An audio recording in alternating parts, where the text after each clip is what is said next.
Bonjour les petits explorateurs. Aujourd'hui, on va découvrir un secret incroyable, comment les animaux parlent entre eux. Vous êtes prêts? Alors, accrochez-vous, on part à l'aventure avec nos amis rigolos. Regardez, voici Léo le lion. Il n'a pas de téléphone, alors comment fait-il pour dire coucou? C'est moi le roi de la savane? Eh bien, il pousse un rugissement super puissant. R-O-A-R. C'est comme s'il criait très fort pour que tout le monde sache qu'il est là. C'est sa façon de dire. Cette jungle est ma maison. Les autres animaux entendent et comprennent le message. C'est super malin, non? Maintenant, allons voir les abeilles. Elles sont toutes petites, mais elles ont un secret pour se parler. Quand une abeille trouve de délicieuses fleurs pleines de nectar, elle retourne à la ruche et se met à danser.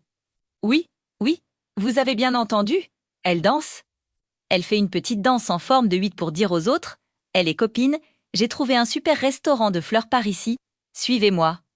C'est un peu comme un GPS dansant.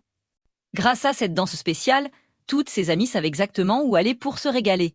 C'est la danse du miam-miam. Et hop, plongeons dans l'océan pour rencontrer Delphine la dauphine. L'eau, c'est un peu bruyant, alors comment fait-elle pour discuter avec ses amis? Elle utilise des clics et des sifflements. Clicky clicky clicky, pfio. Chaque son a une signification différente. C'est comme si elle avait son propre langage secret sous l'eau. Elle peut dire attention, il y a un requin rigolo qui arrive. Ou qui veut jouer à la balle avec une algue. C'est un véritable concert aquatique.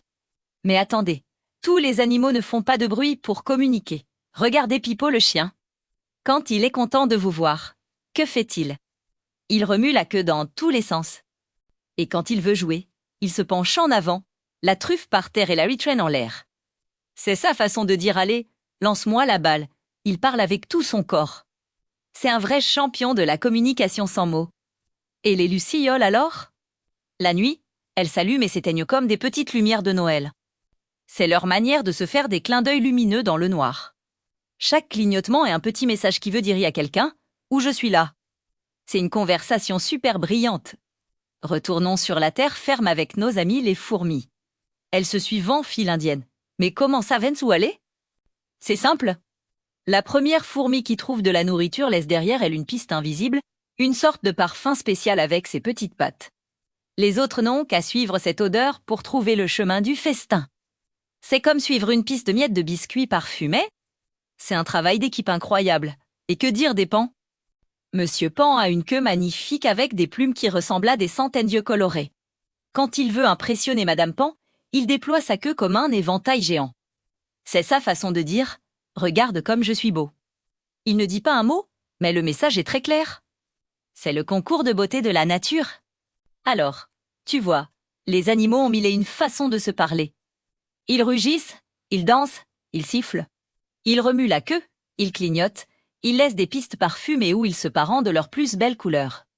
C'est comme un immense jeu où chacun a son propre code secret pour se faire comprendre. La nature est vraiment pleine de surprises et de conversations cachées. Ouah, c'est magique. Mais c'est de la science.